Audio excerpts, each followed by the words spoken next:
I'm making a statement so you understand my actions and my reasoning the night of the shooting. My medical disabilities. I've had 25 knee surgeries on my right knee.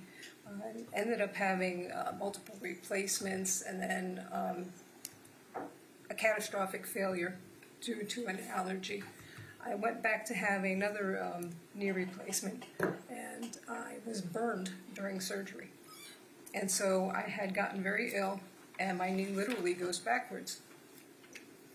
I had a laminectomy of my lumbar spine from the accident in 2019. I was back-ended at a stoplight, and there was a horrible complication.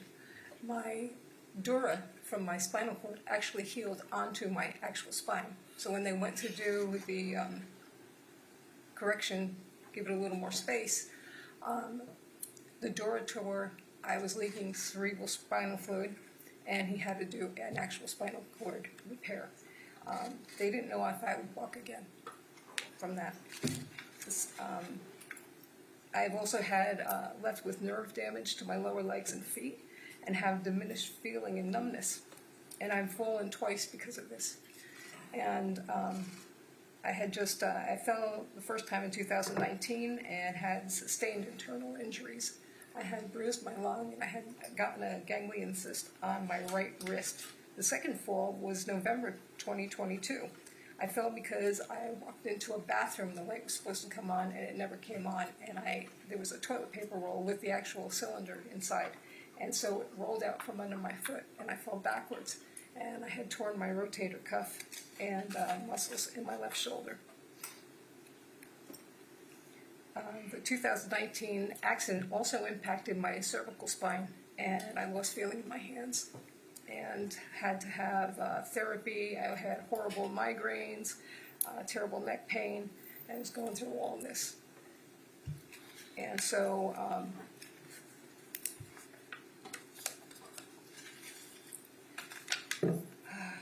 I also have cataracts in both eyes, and the one on my left is progressing faster, so it looks like I'm going through Vaseline on a lens. And I have some heart issues and high blood pressure. And there's a reason why I'm telling you all this.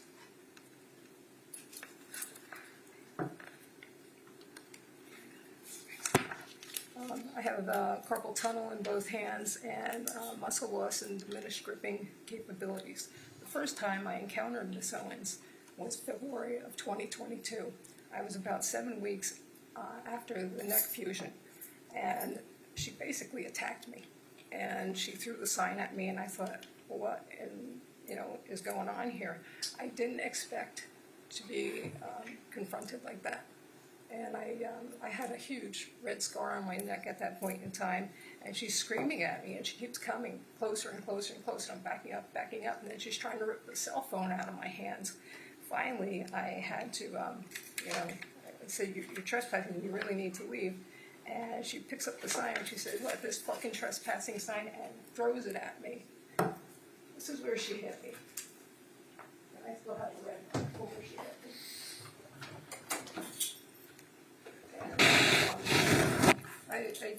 I've never ever dealt with someone who was that violent that quickly. And so I was terrified of this woman, literally terrified. I've never had anyone, the first time I've met them, throw something at me and get so physically abusive. And, sorry.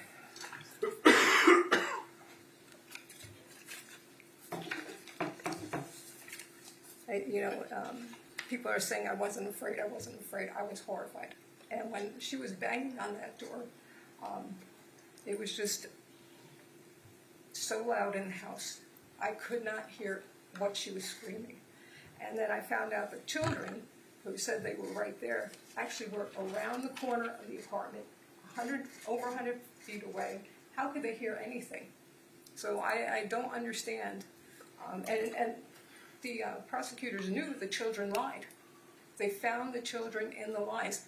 They said I threw skates and I hit them. That never happened. The prosecutor knows that didn't happen. That's why the charges were dropped. I've just been flummoxed about this whole case. I don't understand. You know, I understand I have PTSD, but this woman kept coming after me, kept coming after me.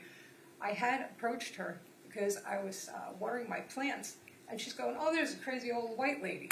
And I'm like, you can't just go around saying someone's crazy. I mean, it was insanity. So I went to say something to her, and she verbally attacked me again. She's like, you've been calling my kids racist names and stuff. And I said, no, ma'am, I have not. And she kept getting angrier and angrier. The more I said no, the angrier she got. So finally I said, I was terrified. I mean, she went from a very relaxed position to a position here. I could see her neck veins starting to bulge. Her pulse is really getting, fast. And I'm thinking, she's going to beat the hell out of me right here in the street. So I said, listen, I'm sorry. If that's what you think I said, I'm very sorry. I don't mean to offend anybody. I didn't say it, but I'm sorry. I went to walk away, and she's following 1 foot behind me the whole time to my apartment till I slammed the door in the face. Again, never had anyone do anything that aberrant in my life.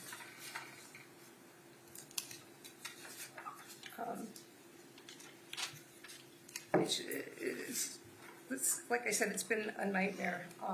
Then Detective Stitz says that Isaac had come, was one of the 3 children.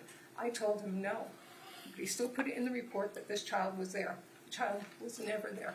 I have never spoken in my life to Isaac. I just haven't.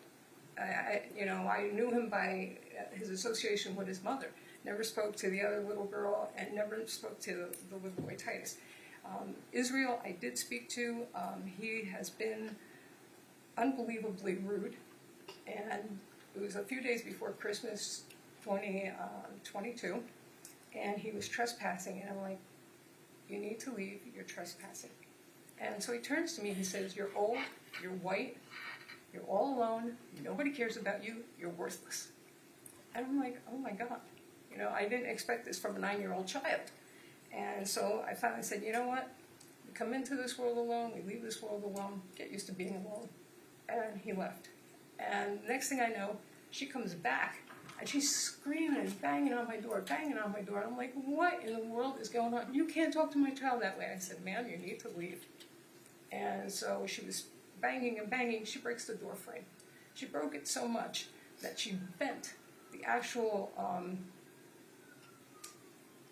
strike plate, and I couldn't lock the door, and I couldn't open the door correctly.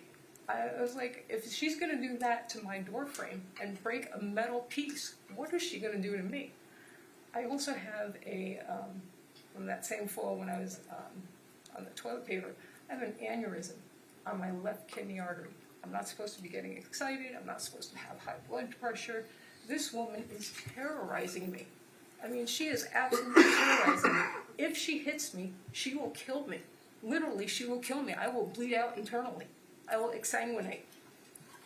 So, was I terrified? Absolutely. And just, as far as the kids saying I said racial slurs to them, it never happened. I just never said them. I have never talked to London. I have never talked to Calix, Jareth, or I don't remember the kid's name, but Isaac was the other one. I have never spoken to him. Isaac I knew. The other 3 I would never have known they even lived in my neighborhood. As far as the child Israel is concerned, he said I called him a slave. I have never called anyone a slave in my life. Not an adult, not a child, just something I wouldn't do. And to say that I called him the N-word is ridiculous. I've never called anyone the N-word. And I don't know where he's getting this from. I don't understand. I was married to a non-white man. He was actually Middle Eastern, brown skin, and someone had called him a sand nigger and a camel jockey. And I was highly offended. And I would never do that to a child, ever. And I sang professionally in New York. I did jazz and the blues. I sang for Charles Gamble, Ernie Susser, And I had voice coach Jim Gassett, who had people in Dreamgirls, Miss Saigon, Les Mis. And I sang with Larry Woodard from the Metropolitan Opera. Larry is black. Charles is black. Our pianist was black. Most of the girls who sang the blues and did jazz were all black. I never had a problem with a black person in my life. This is not about race. And I actually love children. I have taught horseback riding lessons, dressage and hunter equitation. I've taught swimming at summer camp. I was a big sister for Big Brothers Big Sisters. And if it wasn't for having cancer, I had uterine and ovarian cancer in my 30s, I would have had my children. And it's one of the reasons why I had issues with the gentleman I was with, because he wanted to have another child, and I felt I was stopping him. That said, I would like to make a statement to AJ's mom, children, and friends. It is with heavy heart and great remorse I write this letter to you. First and foremost, I am so sorry that I took AJ's life. I never intended to kill her. The night I shot that gun, I was confused as to why she was screaming and pounding on my door. I had an idea that Israel told her I had hit him. I could not understand why she was so angry. And she truly scared me.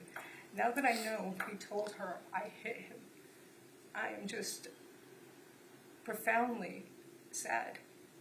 Not only did a mother die, but a daughter and a sister. I think of your family's loss and know how hard it is to lose someone you love. Not being able to see that person, look at that person, or just talk to that person is such an empty feeling. I so wish I could go back and change things so that she was still here. I would trade my life so that she could be here, if it were possible. I know that you have all suffered from her loss, and I have prayed for you and your family during this time so that you can, that God could help you. Nothing I can do will change the outcome. I can only tell you I have cried and I feel horrible for my actions. Please accept my humble and sincere apology for this tragedy. Thank you. So, defense, have anything else they'd like to add?